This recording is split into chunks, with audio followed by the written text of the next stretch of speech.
self to self. What have you yearned for all your life, Richard? You who's aged in me? Do we know enough now to know that our answer isn't happiness? Not the sweet petals of some flower we've imagined should forever scent our hearts. Not the nomad clouds we've tried to hold still in our eyes, long enough to see our soul eternally at home in them across a homeless sky. Not the face of the moon, a mime whose gestures of shadow and light have entertained our desire for immortal glory.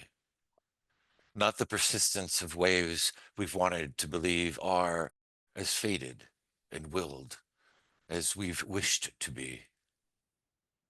Oh, Richard, have I been asking you the wrong question? Maybe it's not what we've yearned for, but what we've always lived on. Isn't our answer the joy of all the temporal moments that grace us? A bud just before it blooms or leans into its wilt, a cloud just before it's sighed from a wave's wisp and drifts into the destiny of wind. The dark moon free of our eyes just before it ascends into the slavery of its sunlit cycles. The tides just before the purpose of ebb or flow. And Richard, just before we are Richard, just before the greed of our ego rises, needing to shine before we slip into yet another day. A recipient of the National Humanities Medal, Richard Blanco is the author of several volumes of poetry, including City of a Hundred Fires, Directions to the Beach of the Dead, Looking for the Gulf Motel, and How to Love a Country. His latest book is Homeland of My Body, New and Selected Poems. He served as the fifth inaugural poet of the United States of America. He writes poems that make me feel things, and when he reads his work aloud, I tend to cry. Richard, thank you so much for coming back on to the Drunken Odyssey. My pleasure, John. Thanks for having me, as they say. So, you are evangelical about poetry, and I find myself feeling the same when I read your poetry. I write poetry myself, and at some point I may discuss my poetic practice. And this is you and me sharing notes as poets, but I have to insist to everybody out there, just disclaimer at the outset, I am not comparing the quality of my work to your work. Uh, this is me trying to get you to teach me things Yeah, of course. if I talk about this, or for you to let me know if I'm crazy or not crazy for doing things. But also knowing you, you might go, yeah, that's crazy. Keep doing that. Homeland of My Body collects so much of your work and includes two sections of new poems. So it's bookended by the new poems. And I felt like that was a way of avoiding this seeming like it's a greatest hits album. Right. That's part of it. Uh, Yeah. can you talk a little bit about that decision, having new poems in the front and then new poems in the end? Because they do feel like different sections. I think the the idea behind that was to sort of begin like where I am now, and like where I am now in my world, and specifically around the questions of home and belonging and identity, which are, constant thread throughout my work. And the first sort of set of new poems are really sort of in dialogue with a new facet of home for me, which is art itself, right? So there's a lot of poems in there to other poets, to other writers, photographers, all sorts of different kinds of art, and thinking about the question of home within the art itself. And then the idea was then to sort of flash back to the very first book of where this whole obsession started and take you through that journey from book to book to book with selections, obviously, from each book. And then sort of flash forward back to the present, more specifically with the question of home in terms of where it began, in terms of cultural identity and being Cuban American. And it's, in a way, the last poems are like a farewell to, okay, I've had it with those questions, right? I don't know what's next, but but the idea also being that I've, you know, that as the title more than aptly suggests, that I've never really lost a home, maybe never even had one, but that whatever home is right now is the sum total of every experience I've had of belonging to something, or some place or someone, and that's what I'm feeling right now. It's all in my body, right? It's there. I would say literally as well as figuratively. Well, how's the body doing? Because my body hurts a lot, like on a regular basis. It's doing all So right. the homeland of So, my body says, ow. Uh, it's a revolution in there still, but just trying to, I don't know, get more regular exercise and not let the pressures of my daily work life yeah. dictate, I don't know, everything as if it's an emergency. It sounds like there's a book for me, maybe. There's Could be. certainly a theme there, the emergency of everyday work. Yeah, in the early section, there's a lot of ekphrastic work, including a poem about Vizcaya, which you and I had an interview for a book I'm editing about Florida as a literary subject.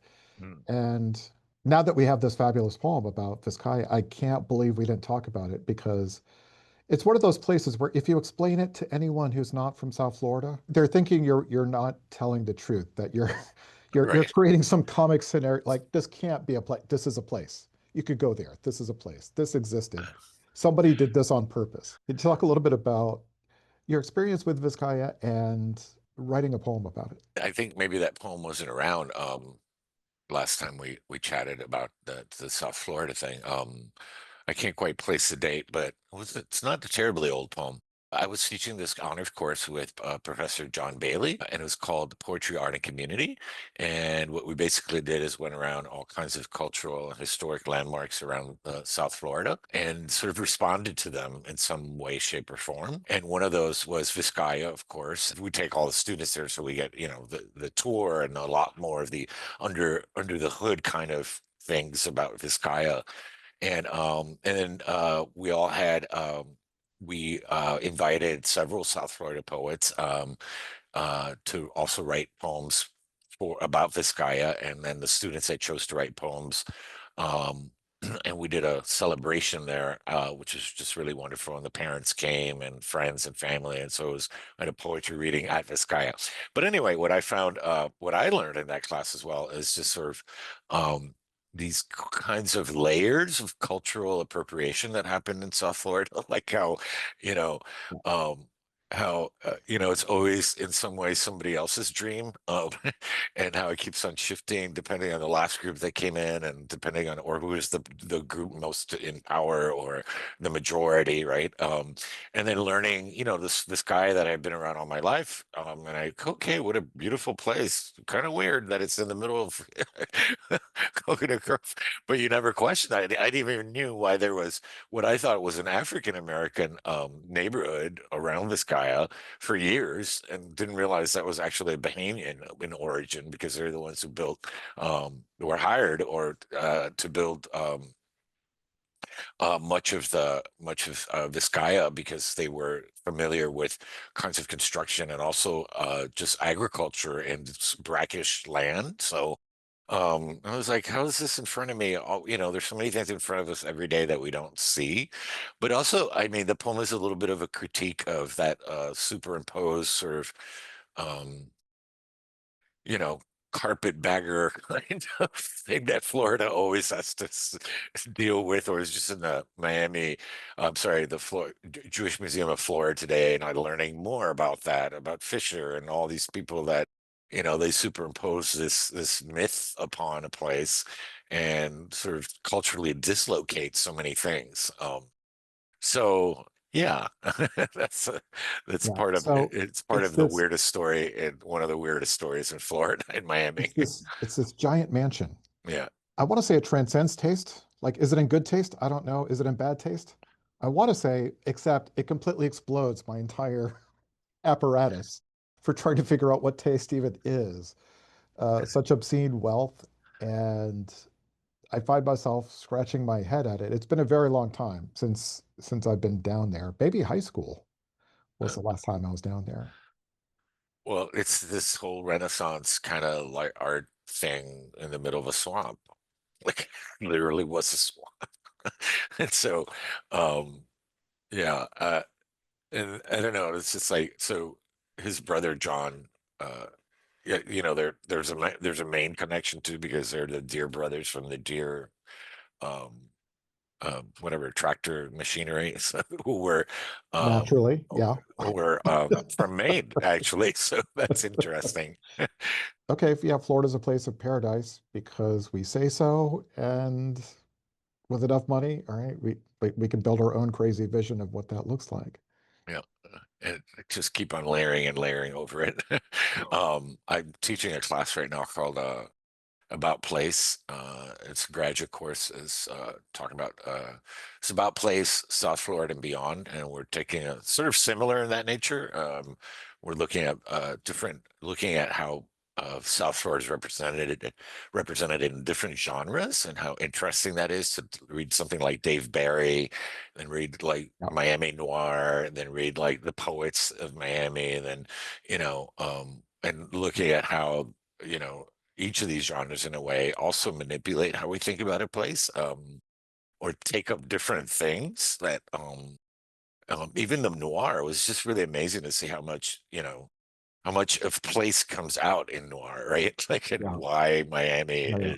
why does that happen here? Um, and then, just of course, you can imagine Dave Barry's work, right?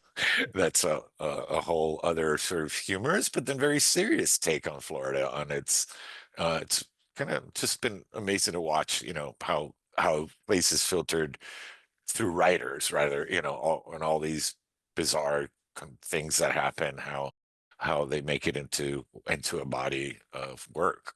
Dave Barry, he tends to be silly, and what that hides is, I don't know, the existential horrors and realizations that are lurking underneath the surface of almost everything he writes. Uh, Yeah, Also, in that early section, you've got a poem called Playing God about playing with Legos. What's interesting is the stanzas come in blocks, and they're not simply a tower of blocks, but they are right. arranged as if they are themselves like getting ready to form some other structure so that it's not simply one tower, but it's like two towers. One of the things that Homeland of My Body did for me as someone who loves your work is it reminded me that my shorthand for, okay, Richard's poetry, what is it like? And I'm like, oh, it's enchantment. He reminds me to love the human race through language that has a very certain cadence, and he's weaving words so beautifully. And then in this book, it's like, oh, he's also doing everything. Like, yes, he writes that kind of longish or medium to long size poem, but also you've got experimental work and work that pretends to be other forms of work, like legal documents, and there's a lot more range. And so the Lego one, I think woke me up. One, because of, the difference between playing with Legos and playing God, but also you won me over, like, no, he is playing God.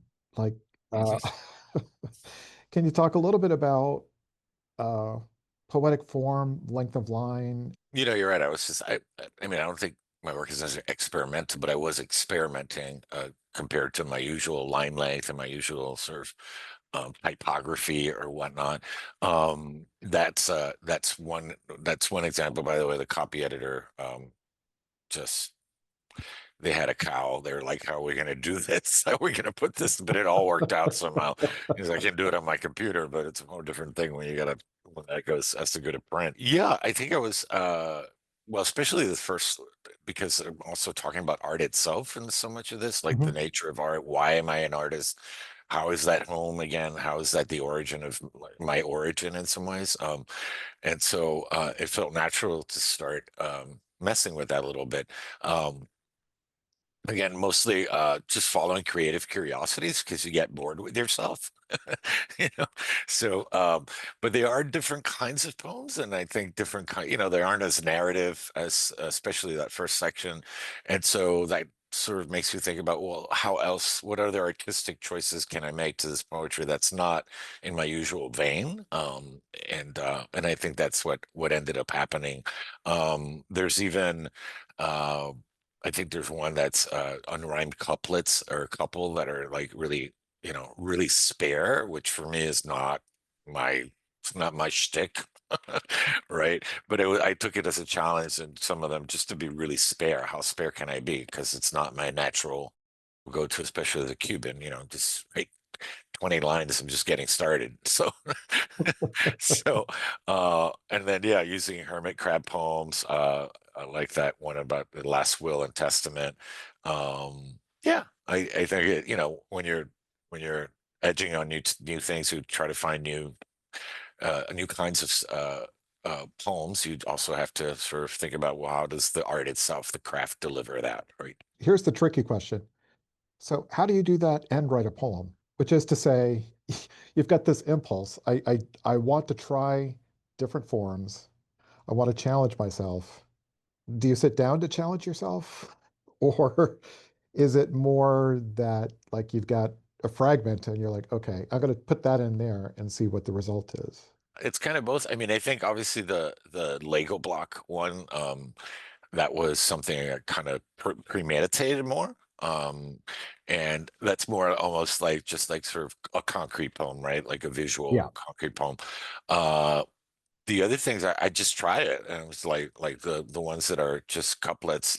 I'm like, let me see if I can write this in couplets, and what would happen, and what would I, how spare can I be? And so and then in some cases, I mean, I can't remember off the top of my head, but I'm sure there were cases where I try something and then it doesn't work. And then I abandon that experiment and just do something else or go back to my default. It's kind of a chicken or the egg question, right? Like, how does the form help you?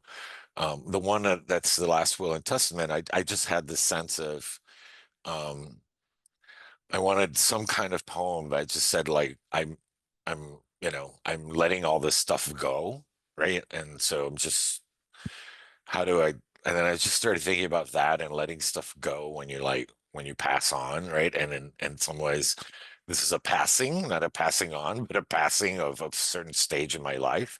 And I thought, well, I that might be interesting to try to form it that way, because then you have a kind of structure already and you have some language to work with that sort of sets it up. And gives it a little, gives it some cohesion, gives it another um yeah, gives it a way to make decisions about the poem too. Okay, like how much do I put in, how do I put it in, what do I leave out, what makes sense, how do I shape the language to fit that kind of conceit of last will and testament. So yeah, but sometimes things don't work out and you move on to some other element. I should mention, and I don't mean to backtrack, but there were two other things that influenced this book, or I should say, influence where my writing is now, therefore, in my book. One is being middle-aged, and we're talking about the body, right? Yeah. So, and not just in terms of health, but just enough. Like, there's a point in your life where you just got to drop what's not working, and take what you Yeah. need, but leave the rest behind. Leave it in the room. Um, and so that's part of what's been going on psychologically. And then I moved back to Surfside, Florida, in Miami, and 3 blocks away from where I wrote my first book. It's so so that I'm re-examining all these South Florida landscapes, and especially beachscapes and whatnot, all coming back with this other sense of what home has been, or should be, or can be, or whatnot. And so that was part of it. It's interesting to be back in the same space where that first book began, right after I've done all these things in my life. And I think those two things really started me thinking about along the lines of the poems that you'll find in the book. I find it fascinating. You know, you and I grew up in South Florida, which sounds like I don't know what that sounds like, other than so much of what you write about, and partly it's the care you take with what you leave in a poem. that I feel like we would have been friends. I Uh, feel like even though, okay, like I lived in Coral Springs, which is like a universe away from Miami. If you live yeah. in South Florida, like it's not close. But, I'm familiar with some beaches and I just knew what it felt like to, I lived in the suburbs. The suburbs never felt like home. Yeah. Like occasionally my house might feel like home, but like my neighborhood didn't feel like home. My school sure as hell didn't feel like home. As you and I have discussed before, Walt Disney World kind of felt like home. Right. I mean, it was a home I had to almost break into, but you know, there's that. So much of your writing is about finding connections, and I guess what I'm saying is, I feel very connected to your writing and your experience as expressed through that writing, and also, yeah, your sense of, okay, how much am I going to obsess over this stuff now? Right. Your relationship to poetry has to change, even if it's been so wonderful. Or it just evolves, right? Or just I mean, I think, as I always like to say, you're really writing, one is writing one poem all their life, but that's very figurative, but in the sense that here's that same poem on the violin, here's that same poem on the on the cello, here's that same poem like this way and that way. And so I've accepted that I will always somehow write about home, but that's also the idea of trying to remember to be versatile. And it's just like so many parallels to music, but let me, you can hear a ballad and a rock song and whatnot by the same artist, and the voice is really what keeps it all together, right? And you want that kind of versatility. I didn't um I didn't have any funny poems in the news. Now that I'm thinking about it, I usually like to put in a couple of more whimsical poems, or sardonic or whatnot. Uh, this one somehow those didn't fit in, but different forms took their place. When it comes to poetry, one, I find I'm writing more poetry now, maybe than ever, which isn't saying I'm writing a ton, but uh, like I'm writing a few every month, which, like I paid a lot of money to earn an MFA in fiction writing, so I feel like I'm letting someone down by writing so much poetry. I find myself a little bewildered at how many poets are being pitched for this show, and I feel like I'm really looking for that connection, that sense of, oh, here's someone with a sense of audience, and I'm somewhere in that sense of audience. Right, right. I'm not in a disembodied universe where there's a language happening.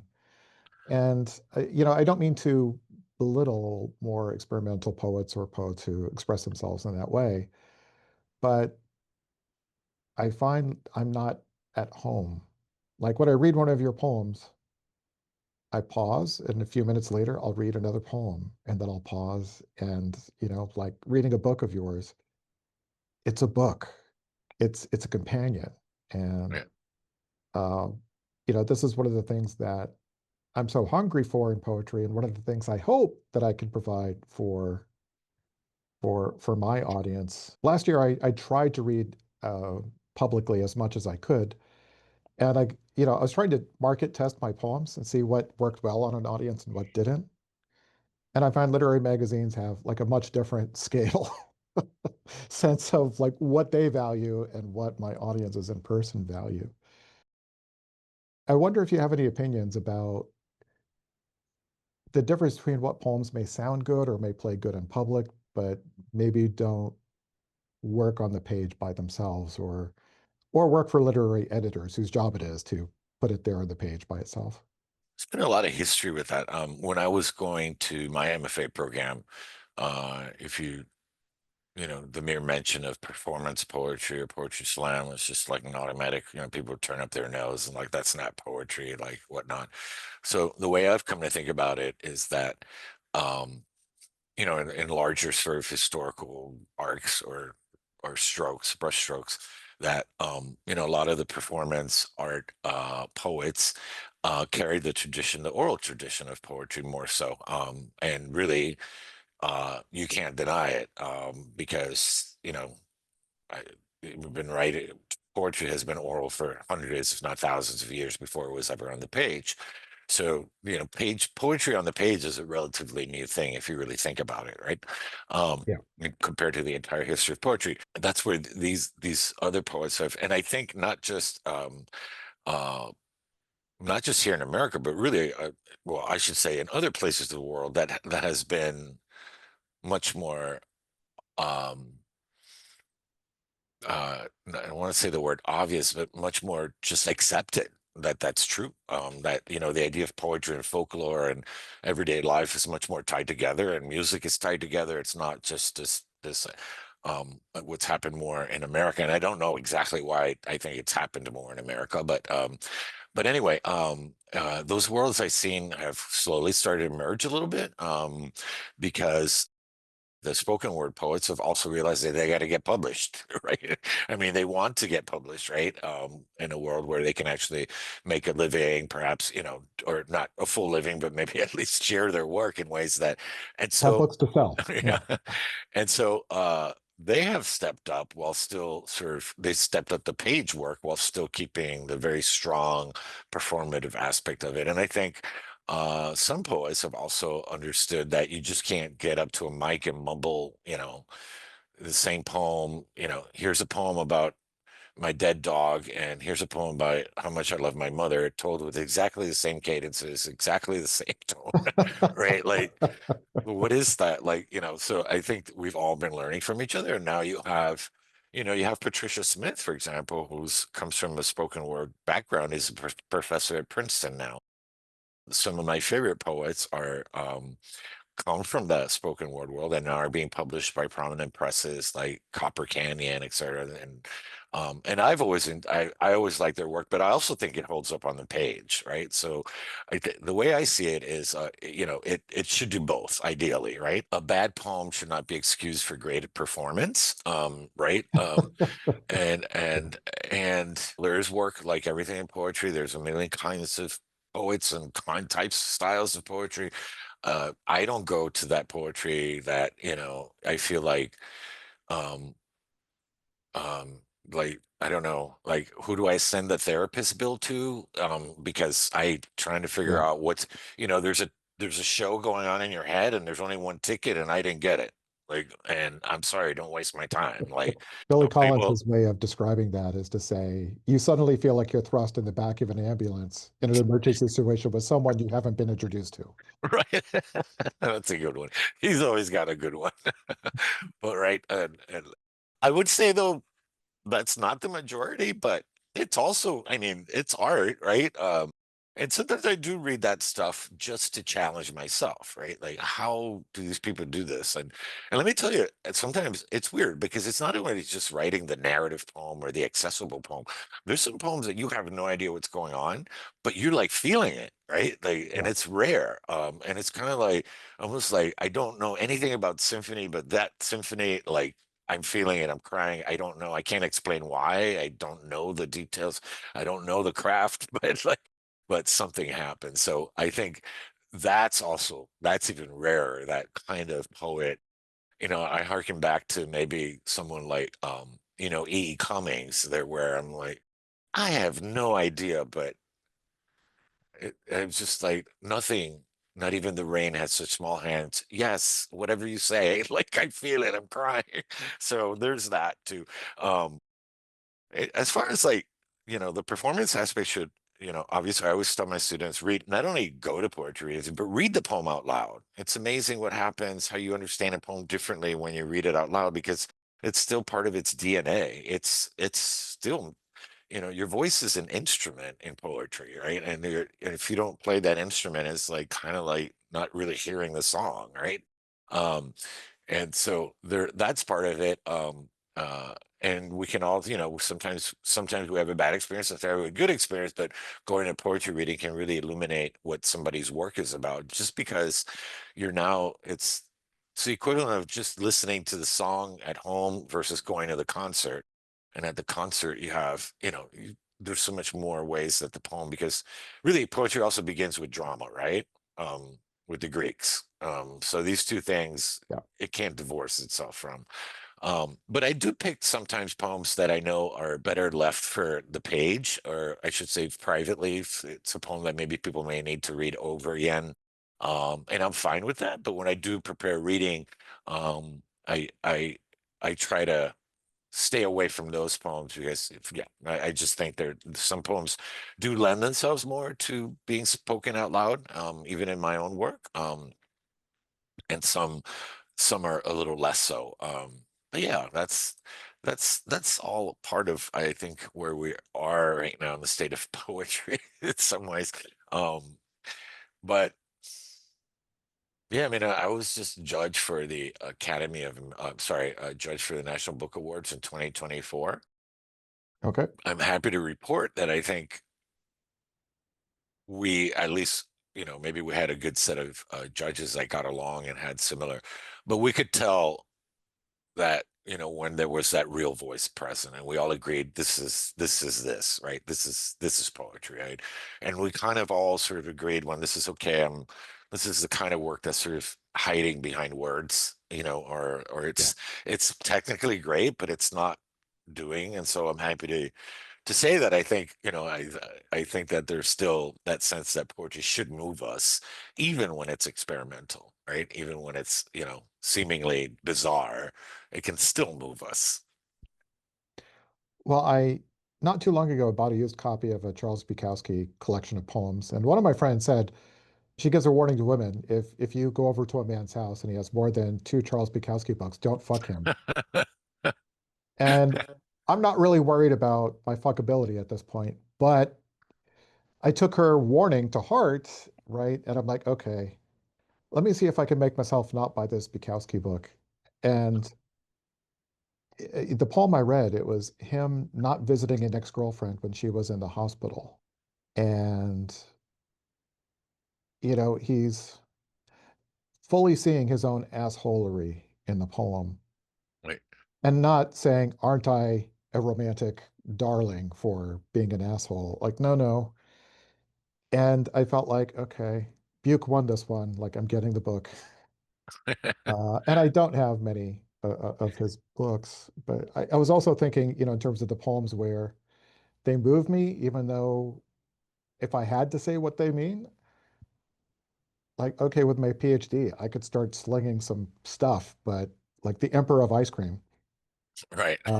like just the sound of it, like it sounds so important, and yet every time it looks like it's about to mean something, it takes a turn. I can't quite square with the rest. The poet's poet, as they say. They feed Day Lion. Um, you've got some poems in there, the Oviejo. Mhm. I hear Cervantes used it. That's about as much as I know, but it seemed intriguing. I wanted to do several other forms, but there's a viejo and there's another one called a glosa. It's kind of a little bit of a political statement. I'm kind of sick of people being taught all these other traditions of literature in MFA programs, the Villanelle and the Sistina and the na. And there is this incredibly rich history of Spanish language, well, whatever it was back then, of so many incredible different forms, traditional forms that we are never sort of. I mean, nobody even knows what you'd have to look it up, right? Of course, everybody knows what Villanelle is. I don't know if it was political. I just like, there's got to be other forms out there. And I said, well, let me look at my own cultural history, right? My own heritage and see what is there in Spanish literature. And then I dawned upon all these amazing forms. And so I wanted to be a reflection of, since I wasn't necessarily writing so much in the new poems about my Cubanness or my, cultural heritage or whatnot, I wanted the forum to say pay tribute to that in some other roundabout way. To say no, this is actually also where I come from is that kind of language, right? That again, like our art is a home now, and so these forms became a way of thinking about uh, another kind of home. So I love the Viejo. I mean, I probably fail a quiz if you ask me right now, but I love the gist of it is sort of like it's kind of like a self interview, which is just really Yeah. interesting. Like you're supposed to ask a question and then answer it yourself. Of course, there's other things going on, and it has the syllabics and rhyme schemes, and it's a very short form. And again, I wanted to see how, if you're this short form, how can I like make it how can I make it work for me, right? So, but yeah, that was part of the thinking of putting in those pieces, which I hadn't done since my very first book, which I wrote some decimas and things like that. And I think I wanted to make sure I sort of reanimated that in my work. One of the poems I wrote recently turned into a sonnet, not a rhyming sonnet.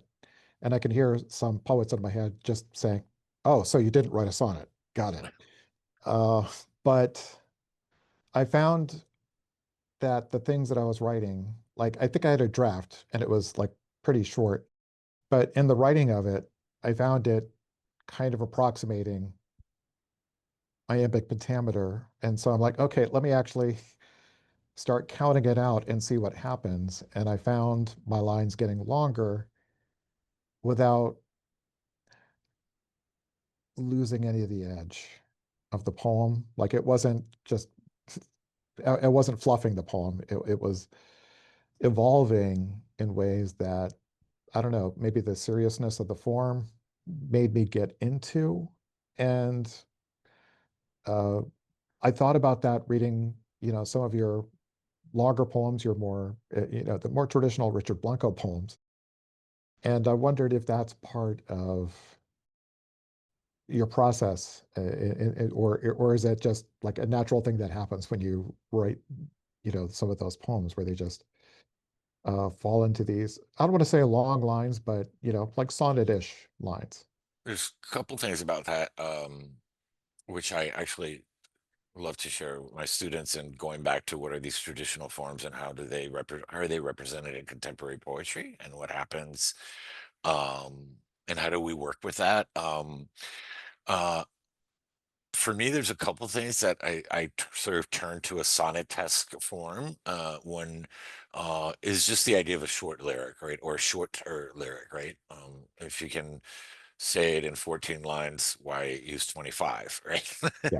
um, but one of the things that the sonnet, what makes a sonnet today, right? Well, I think, you know, different authors do different things, right? Some hold something steady and break other traditions, or there's just so many, and I think that shows a greater mastery of the form than just following the rules, by the book. The clever ways in which those rules can be broken. There's a sonnet that I teach, and I forget the author, of course, but it's called Half-Hearted Sonnet, which is about a breakup. The lines are 5 syllables. Because it's about Okay. breaking up. So Half-hearted. I think it's half, Brilliant. like literally half a sonnet, right? Because it's about splitting up with somebody. So the subject justified messing with the form. And then of course, being that sonnets traditionally in their most traditional form are all about, you know, evocations of love and, desire and all this kind of stuff. Kim Adonisio. Yeah, yeah, Kim, that's right. I think that's just brilliant, right? And then there's also I also tell my students that basically every poem is in some ways a sonnet, right? In the way that a poem, what's really more important about, or really important about the sonnet, is not just the rhyme scheme and the iambic pentameter and whatnot, but that it's the rhetorical structure of it, right? And almost how we've inherited that in contemporary poetry, even, this idea of the poem begins, it intensifies, responds to itself, and then it turns, and then it closes. And we're still kind of the basic kind of way with which we read a poem, even if it's 20 lines instead of 14. And I try to teach them, look for that. That's something that the sonnet, reminds us of. And again, even the brevity of it, right? I mean, 14 lines, if you can say something complete in 14 lines, that's an accomplishment, right? So that alone, that teaches us compression, both linguistic compression, but also emotional compression, so that we're not flying off of tangents and all that. Um, and I think you'll see, yeah, like you notice, I have a lot of shorter poems. I wouldn't call them sonnets, but I have a lot of shorter poems, and then I've been going both ways, and then the other way, I'm just like, eh.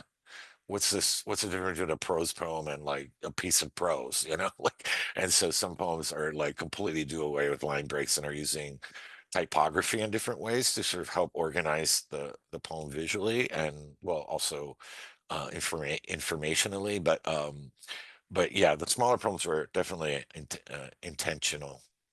It's not simply the brevity of the sonnet, but also the ending. Right. Um, the poem I was thinking of when I wrote it, like it was just free verse, just okay, there's no sense when I'm writing it. There's no sense of where it ends. There's no like I'm just exploring and you know, hopefully try to get this idea on the page before it completely flies away and then hoping it can mature, right, and evolve in becoming. I found that once I had my hard ending, like expanding the line, forced my thinking to go a little deeper. Yeah. Uh, There's several things that I think are going on in the poem.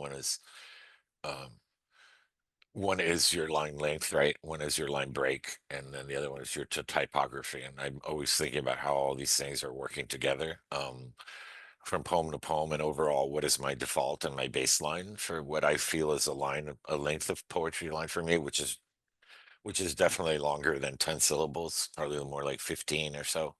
Um, uh, and that's the way I hear language in my head, like that to me. And then I have to make choices. When is that shorter? When is that even longer? Right? You know, where I want to break the line is also, of course, it's a very important place because that's again just comes from end years of end rhyming, but it's how we basically write poetry. Right? It's the building block of poetry.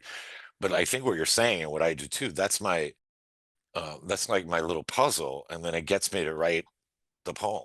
Like, someone told me one time, it's like the thing with art is that we have to create the problem and then solve it, right? It's like so, like we have to set those parameters. So you're giving the problem here, so you go, you got to do this in 14 line, blah, blah, blah, but then you got to do it, right? um, and we have to recognize the problem as often as no. yeah, The problem, oh, it's me. I'm the yeah. problem. So, I know when sometimes I have this really line break that I want to preserve, but the line is too short compared to what I consider a line for me. And then so I'll fill in that line with something that it makes me write that line out to get to the ending I want. And then sometimes that changes. But yeah, it's like the carrot that I dangle in front of me to like sort of get me to write the poem line by line, brick by brick by brick, and it's always playing with that, and especially when you're in the revision stage. It's just like okay, like and then occasionally I go completely, I like more or less consistent line lengths, as you saw in my in her poem, but then every once in a while I go crazy and like, okay, let me do all these jagged line, different varying sets of line breaks. A poem that didn't make it into the book, uh but it's called Fuck My Poems. uh which right off the bat doesn't sound like a Richard poem title, but it was just this funny story about how my friend Jan Beatty, poet, 'cause I cuss a lot, like in my personal, like in life, but I've never cussed in my poems ever. There's not even shit in my poems. There's nothing. um No, anti-poem is the closest I think you get to berating the idea of you writing more poetry. The poem is just a complete, I mean, it's got slashes, it's running all over the page because of course the subject matter is and it's really still justifying why I don't say fuck in the poem by saying fuck like 30 times in the poem. So it's just this circular kind of logic of questioning myself why that doesn't happen. But anyway, that was another sort of stylistic choice. Uh but yeah, I'm not so great with sonnets because in following strict rules, I think partly it's my left brain engineer side. If you give me the rule, I will follow it too strictly, and then and it kind of becomes just about the rule. But I do like writing. For me, what comes more natural, and that's what I tell students too, is like there's certain forms that are going to feel more natural to you, resonate with you differently because that's just part of what your language, how your language is in your head. but I love writing sestinas, for example, or because of course I'm a meteor writer, so my six line stanzas, I got something to work with here. I love writing pantoums too because I love repetition in my work. So I try to, yeah, I know which ones might fit more for me. And I look for opportunities to use them. Sometimes I'm like, hey, maybe this is a pantoum, or maybe this is sonatesque, or maybe this is could be a sestina. So just have everything, all the tools available in your toolkit to see what, yeah, find the problem and then fill it in. And part of our work as a poet is to take these tools, right, these rules, these artifices, and try to create something that is genuine, or at least feels genuine, or Yeah, at some point felt genuine in right. the reading of the poem. Like you said, it's a mix. It's not just like you're solving a math problem. You're also doing a lot of emotional work too, right? So there's like, there's a lot going on, not just in terms of the craft, but also your own psyche, right? That's shifting and learning from itself through language. If the poem's going to be any good. Yeah. Yeah. So I spent a long time in my life not writing poetry. I call it my first great humanitarian act. I stopped writing poetry. And I think when I started writing poetry again, well, I had a very good reason, which is at NYU, I had to teach students to write poetry. And I thought, well, I better go make a mess of this so that my students know it's okay to make a mess of this. But the thing I had to learn was that my poetry had to be about more than me. Not that it necessarily has to, but for me to write it, I felt like it had to be more than just my ego. And I know that's a concern you have in your poems is this drive to write poetry that connects people and connects you to your past and to your literary heritage and to the art that you love and to places you feel weird about and just Right. to feel connected to the world, right? Poetry is a way of being.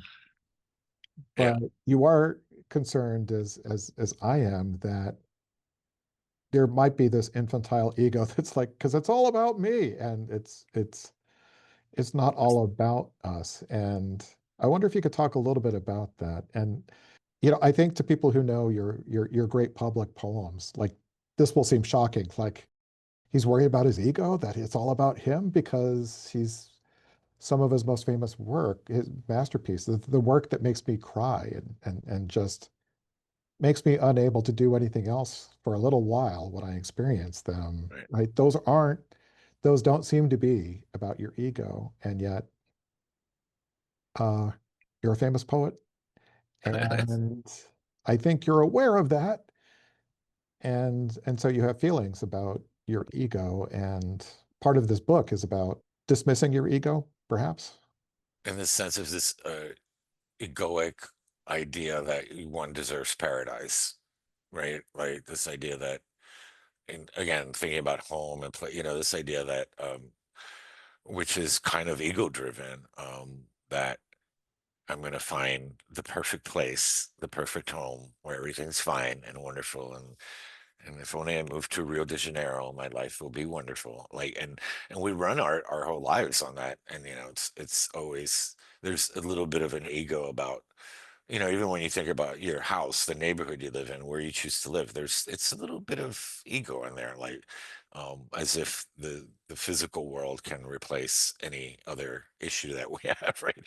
So yeah, that it was part of letting go of that and realizing again that home isn't a physical place that I need to find, but more of a psychological space, and that don't have to keep on that wild goose chase, so to speak, which again is somewhat ego driven, right? Um, as far as besides the subject matter, or those themes, I always tell my students, probably not the first day of class, but the second day of class. I tell them writing a poem is the stupidest, most arrogant, self-serving, selfish, uh, asinine things you can do in the world.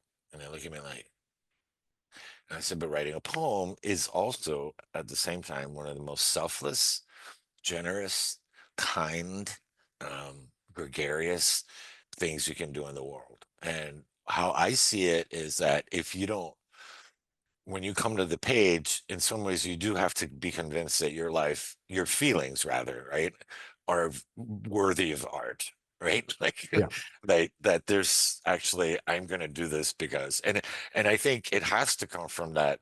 I wouldn't say ego, but it has to come from that self-absorbed sort of world of this happened to me, or I'm feeling this, or I'm feeling this great pain, or this great joy, or this great something, or this great anger. And so you come to the page with that, and it's almost necessary, because that energy that you impart in there stays in the poem. But I think the process of making the art, ironically, makes us transcend the very thing that we came to the page with. And that's the gift to the reader, because now you've done the work. Right. Now, I think that's what readers pick up, is that moment of the aha, or we're talking about sonnets, the volta, the turn, where you realize suddenly why you're really writing this poem. And then suddenly, for me, there's a process of divorcing, not divorcing myself, but now it's like, now it's art, and it teaches. I always like to say my poems are smarter than me. Like, I don't know. yeah, I wouldn't know what I felt like if I didn't write poetry, because I'd just been a blah blah blah, like in a daze all my life. Like, but I think that becomes the gift that I think that discovery, or that where you come out at the other end of making that art, that's what readers pick up, and therefore there's the connection point, right? That's like, I always think about poetry in a way as like a mirror, where the poem is a reflection of my life, but also the reader is looking at that poem and looking at their own life as well. And it's the blurring of those two lives that happen in the poem that is the magic to me of when art connects, at least in the way that I hope it does. So I always tell people, the greatest compliment anybody could ever give me is, you know, after reading, when they say, that poem reminded me of when my father, blah, blah, blah, or of when I went to blah, blah, blah, that then I know the poem has done something in the world that's beyond me, right? It's now become, how they say in the biz, once we finish a poem, it's no longer ours. Um, and I think that's part of it. It's that now it's again, it's kind of, I always draw the analogies to song, right? And music. Like, I'm sorry, but I know that I love James Taylor, and I know I don't really care that much for North Carolina, but there I am crying because it's not North Carolina. For me, it's Cuba or whatever, like, and it's like this idea of transcendence, because he's transcending the very thing that the art has made it transcend, right? And then you have those poems, which I think gets back to some of what we were talking about earlier. I think it's not only style. I think sometimes people don't want to be that vulnerable on a page when they come to it, and right. that's fine too. But that's not why I write poetry. I don't write poetry to be, to be erudite, like, um, uh, but it's kind of like a soulless song. Um, and sometimes in my own head, I make a notations like perfectly executed soulless dribble, like, which is great. I know you got an MFA. I know you know how to write a poem, but nothing. Like, you're not going to go there, and I'm not going to go there because you didn't go there, right? And again, it's not just style, or you can have a completely sort of obscure poem that can be amazing, right?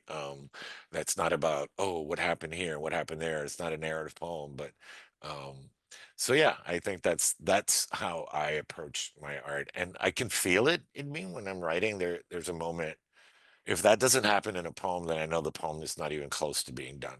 If I leave the poem the same way I entered it, that's not a poem for me. And I Digital entry. Right. And I think, it's like that song that goes nowhere, right? Like, um, talking about also sonnets, and I'm working as a lyricist now, co-lyricist on a musical, and in development. So you'll never see the light of day for another probably 8 years, I think, but if ever.